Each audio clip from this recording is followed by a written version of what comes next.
चलिए दोस्तों, आज हम पढ़ते हैं कि हम किस तरीके से त्रिकोणमितीय मानों को बिना याद, अगर मान लेते हैं हमें याद नहीं होता है, तो हम किस तरीके से इसको आराम से एकदम फाइंड कर सकते हैं। तो सभी लोगों को हमारी तरफ से प्रेम भरा जो है नमस्कार, और स्टार्ट करते हैं इस वीडियो को, क्योंकि ज़्यादा लेट नहीं करेंगे। और ध्यान दीजिएगा, इससे पहले आपको कुछ सूत्र याद करने पड़ेंगे, वो मैं सूत्र राइट कर देता हूँ, जिससे कि आप आराम से सबसे पहले इन सूत्रों का इस्तेमाल करेंगे। ठीक दोस्तों, तो चलिए देखते हैं वो सूत्र कौन कौन से हैं। तो देखिए, इसके लिए आपको जो सूत्र याद करने होंगे वो सूत्र क्या है दोस्तों। देखिए, जो हमारा साइन थीटा होता है, जो हमारा साइन थीटा होता है वो हमेशा किसका, कोसेक थीटा के जो है व्युत्क्रम को कह देते हैं, एक तरीके से हम कह सकते हैं। तो इसका मतलब ये है कि अगर हम साइन थीटा निकाल रहे हैं तो हम क्या कर सकते हैं, 1 बटा कोसेक थीटा कर देंगे तो हमें साइन थीटा का वैल्यू पता चल जाएगा। इसी तरीके से जस्ट अगर हमें कोसेक थीटा निकालना होता है तो हम क्या करते हैं, हम 1 बटा साइन थीटा कर लेते हैं। बिल्कुल, इसको एकदम आराम से समझिएगा। सेम इसी तरीके से अब ध्यान दीजिए कि अगर हमें कॉस थीटा निकालना है, अगर हमें कॉस थीटा निकालना है तो हम एक काम कर सकते हैं, क्या कि हम यहाँ पर 1/सेक थीटा लिख सकते हैं। उसके बाद अगर हम बात करते हैं सेक थीटा की, तो जो सेक थीटा होता है वो हमारे 1 बटा कॉस थीटा के इक्वल होता है।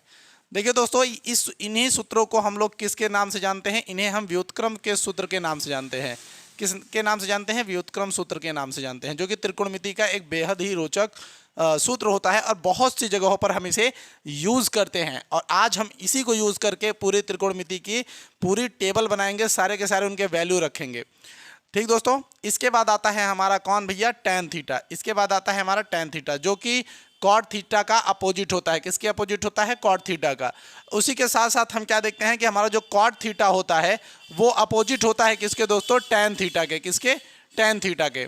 इसके अलावा हमारे दो और होते हैं, जैसे हमारे पास टैन थीटा के भैया अगर हम साइन थीटा को ले लें और कॉस थीटा को ले लें, ठीक इस तरीके से कि साइन थीटा जो है बटे में हो और ये आपका कॉस थीटा भी बटे के अंदर आपको दिखने लगे, तो इन दोनों का वैल्यू रखने पर हमें जो वैल्यू प्राप्त होती है वो टैन थीटा की हो सकती है।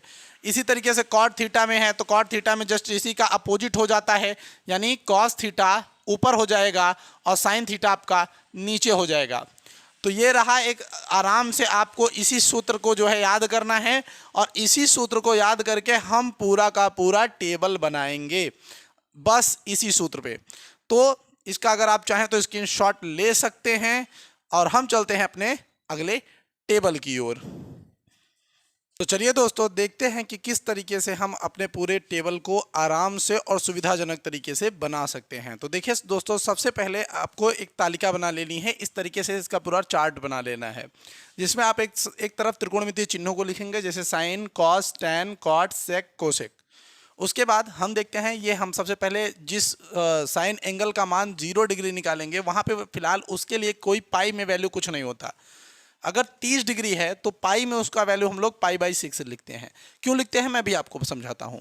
ठीक, तो 30 डिग्री के लिए हम पाई/6 लिखते हैं, 45 डिग्री के लिए हम लोग पाई/4 लिखते हैं, और 60 डिग्री के लिए हमने क्या लिख दिया भाई, पाई/3 लिख दिया, और 90 डिग्री को हम क्या लिख सकते हैं, पाई/2 लिखते हैं। तो ऐसा क्यों किया जाता है तो मैं आपको बताता हूँ। देखिए, अगर हम यहाँ पे साइन के बाद इन थीटास की वैल्यू देखें, यानी हम अगर थीटा की वैल्यू देख रहे हैं, तो याद रखिएगा कोई भी कोण सबसे ज़्यादा कहाँ तक, मैक्सिमम कहाँ तक हो सकता है, यानी 360 डिग्री हो सकता है। कितना हो सकता है, 360 डिग्री हो सकता है पूरा का पूरा। लेकिन अगर हम बात करें केवल एक तरफ के कोणों की, यानी इस तरीके के कोणों की, तो ये केवल और केवल कितना हो सकता है, 180 हो सकता है, यानी 180 डिग्री हो सकता है। अगर हम बात करें किसी 30 डिग्री की वैल्यू की, तो पाई का मान कितना है दोस्तों, 180 होता है। पाई का मान कितना होता है, 180 होता है। और अगर हमने पाई/6 कर दिया, यानी 180 को हमने 60 से भाग कर दिया, कितने से, 60 से, माफ करिए 6 से। ठीक, तो अगर हमने 6 से भाग करा, ध्यान दीजिएगा, अगर हमने 6 से भाग करा तो हमारे पास कितना वैल्यू आ जाएगा, 30 वैल्यू आ जाएगा। इसीलिए हमने 30 डिग्री को पाई/6 लिखा। अगर हम पाई/4 करते हैं, यानी हम 180 को 4 से भाग करते हैं, तो वैल्यू 45 आ जाता है, इसीलिए हमने 45 को पाई/4 लिखा। इसी तरीके से सेम अगर हम देखते हैं कि अगर यदि हमने पाई बाई वहाँ पे 3 लिखा है, तो इसका मतलब हमने क्या लिखा है, हमने लिखा है 180 में से 3 को हम जो है मतलब 180 को हम 3 से काट रहे हैं, तो यहाँ पर वैल्यू कितना आ जाएगा, 60 आ जाएगा। कितना आ जाएगा, 60 आ जाएगा, इसलिए हमने यहाँ पर पाई बाई 3 लिखा है। इसी तरीके से अगर हम पाई बाई 2 कर रहे हैं, अगर हमने पाई बाई 2 किया तो पाई का मान कितना 180 होता है, और इसका भैया 2 काट देंगे, कितना आ जाएगा 90, इसीलिए हमने 90 डिग्री को पाई बाई 2 लिखा है। ठीक, अब हम इनके मानों को निकालेंगे। ठीक, तो देखिए मानों को निकालने के लिए सबसे बड़ी चीज़ देखिए, आपको एक तरफ का मान तो बच्चों याद करना ही पड़ेगा, एक तरफ का मान आपको याद करना ही पड़ेगा, और वो मान आपको साइन का याद करना पड़ेगा कि साइन का मान होता क्या है एक्चुअल में। तो देखिए सबसे पहले आपको यहाँ पे जो है मान को देखना होगा, तो साइन 0 डिग्री का जो मान होता है वो 0 ही होता है, ये आपको अपने से याद करना पड़ेगा। तो ये 0, उसके बाद आपका हो जाएगा 1/2, 1/2, फिर आप लिखेंगे 1 करनी में 2, ठीक, फिर आप लिखेंगे करनी में 3/2, ठीक, और फिर आपके पास 1। ये आपको याद करना पड़ेगा, बिना इसके याद किए आप आगे नहीं लगा पाएंगे, इसलिए इसको तो बिल्कुल ही आपको याद ही करना पड़ेगा। अर्थात आपको साइन का एक वैल्यू कम से कम याद करके रखना होगा, ये 0, 1/2, 1 करनी में 2 और करनी में 3/2 और ये 1। अगर आपको इतना याद है तो देखिए किस तरीके से आप एकदम इसको करेंगे। देखिए मैं दिखाता हूँ, आपको बस यही रिवर्स करके लिख देना है, यानी पीछे आपका 1 है, उसके बाद आपका करनी में 3/2 है, फिर आपका कितना है 1 करनी में 2 है, फिर आपका 1/2 है, और फिर आपका 0। ये आपका बन गया, ये सेम उसी का मान है। और अगर आपको शक है कि नहीं, अगर हम ऐसे नहीं लिखेंगे तो और किसी तरीके से बताइए, तो मैं आपको बता सकता हूँ, कोई बहुत बड़ी चीज़ नहीं है, लेकिन इसके लिए आपको सेक का वैल्यू पता होना चाहिए। ठीक, इसके लिए सेक का वैल्यू पता होना चाहिए, जो अभी मैं आपको बता दूंगा। ठीक, इतना हो गया। अगर इतना आपने कर लिया तो अब आप tan का वैल्यू कैसे निकालेंगे, तो ध्यान दीजिएगा, tan थीटा अगर हम निकालेंगे तो tan थीटा का मान हमने अभी कुछ देर पहले पढ़ा कि sin थीटा बटा cos थीटा, sin थीटा बटा cos थीटा tan थीटा होता है। अगर हम tan 0 का मान निकालना चाहते हैं, यानी हम tan 0 डिग्री का मान निकालना चाहते हैं, तो हमें sin 0 डिग्री का मान जानना होता है, sin 0 डिग्री का, और किसका, cos 0 डिग्री का। तो ध्यान दीजिएगा, अगर हमने sin 0 डिग्री का मान देखो भैया 0 है और cos 0 डिग्री का मान 1 है, ये लिखा, तो देखिए जब क्या होता है कि 0/1 हो, अगर कहीं पे 0/1 हो तो इसका वैल्यू क्या हो जाता है, 0 हो जाता है। अर्थ यहाँ पर है, यहाँ पे 0 मान हो गया। ठीक, इसी तरीके से ये तो आपका इसका हो गया ना। अभी आप देखिए, अभी हम अब tan 30 अंश का मान निकालेंगे। अगर हम tan 30 डिग्री का मान निकालेंगे तो हमें ऊपर सूत्र के हिसाब से sin 30 डिग्री और नीचे cos 30 डिग्री का वैल्यू जानना होगा। अगर हम यहाँ पे देखें तो tan 30 डिग्री और यहाँ पे आपका sin 30 डिग्री का जो सूत्र है वो है 1/2, तो हमने 1/2 लिखा, और cos 30 अंश का आपका मान क्या है, करनी में 3/2, तो हमने करनी में 3/2 लिखा। अब इस 2 से ये वाला 2 कैंसिल हो गया, आपके पास आंसर आएगा 1 करनी में 3, ये आराम से बन जाएगा। ठीक, इसी तरीके से और देखते हैं। देखिए इसी तरीके से अगर हम और दूसरों को देखें तो भाई मान लेते हैं tan 45 अंश, tan 45 डिग्री का निकालेंगे तो ऊपर हमें sin 45 डिग्री चाहिए और नीचे cos 45 डिग्री चाहिए, ये चाहिए sin 45 डिग्री और cos 45 डिग्री। तो tan 45 डिग्री के लिए हमें sin 45 यानी हमारा क्या वैल्यू हो जाएगा, 1 करनी में 2 बटा, और cos 45 डिग्री का मान क्या है, 1 करनी में 2 बटा। ये पूरा का पूरा एक दूसरे से कट जाएंगे, यानी उत्तर हमारे पास क्या बचेगा, 1। तो इसलिए यहाँ पर क्या बन जाएगा दोस्तों, 1। ठीक, और अगर इससे भी फास्ट मेथड चाहिए तो मैं यहीं से आपको समझा रहा हूँ। देखिए साइन बटा कॉस थीटा तो ऐसे है ही, तो आप सीधा सीधा समझिए ना कि ये आपका जो दोनों सामने है ये आपका साइन का वैल्यू है, तो करनी में 3/2 है, फिर बटा लगाइए, नीचे आपका 1/2 है, 1/2 लगाइए, 2 से 2 काट दीजिए, आपका वैल्यू हो गया करनी में 3, एकदम आराम से। इसी तरीके से आपका 1/0 यानी आपका मान अब जो आ रहा है वो 1/0 आ रहा है। और अगर कभी भी 1/0 आ जाए या 5/0 आ जाए, 3/0 कुछ भी आ जाए, इसके लिए जो उत्तर बनता है दोस्तों वो क्या होता है, इनफाइनाइट यानी अपरिभाषित। इसे हम क्या बोलते हैं, अपरिभाषित। याद रखेंगे हम इसे हम पढ़ते हैं दोस्तों अपरिभाषित।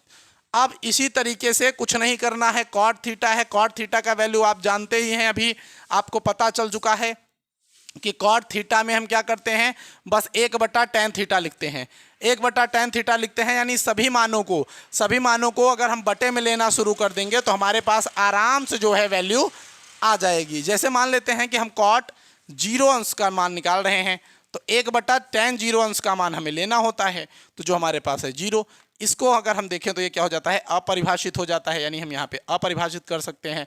बिल्कुल सीधा सीधा सा मान है।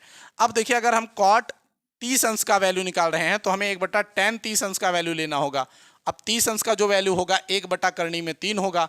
क्या होगा, 1/3 होगा, तो 1 और ये 1/3 रूल के हिसाब से ये करनी में 3 ऊपर चला जाता है, यहाँ पे वैल्यू हो जाएगा आपका करनी में 3। इस हिसाब से आप इसको भी निकाल सकते हैं, पूरा का पूरा वैल्यू निकाल सकते हैं, कोई दिक्कत नहीं।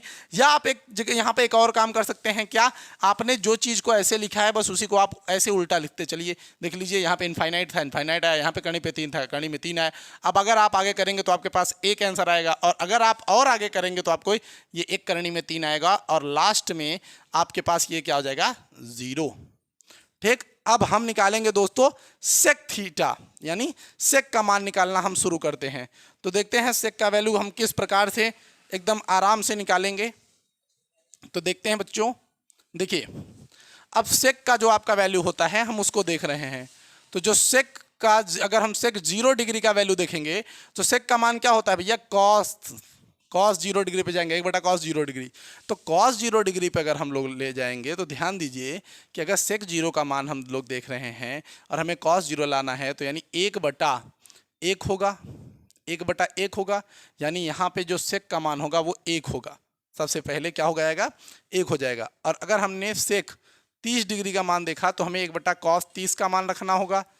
अगर हम ऐसा करते हैं तो 1/cos 30 का वैल्यू यानी करनी में 3/2, ये 2 ऊपर चला जाएगा, यानी हमारे पास 2 करनी में 3 आ जाएगा। तो यहाँ पे हमने लिख दिया 2 करनी में 3। और अगर अब हम देखते हैं इसी तरीके से किसका दोस्तों, अगर हम देखते हैं कि भैया सेक 45 का मान कितना होगा।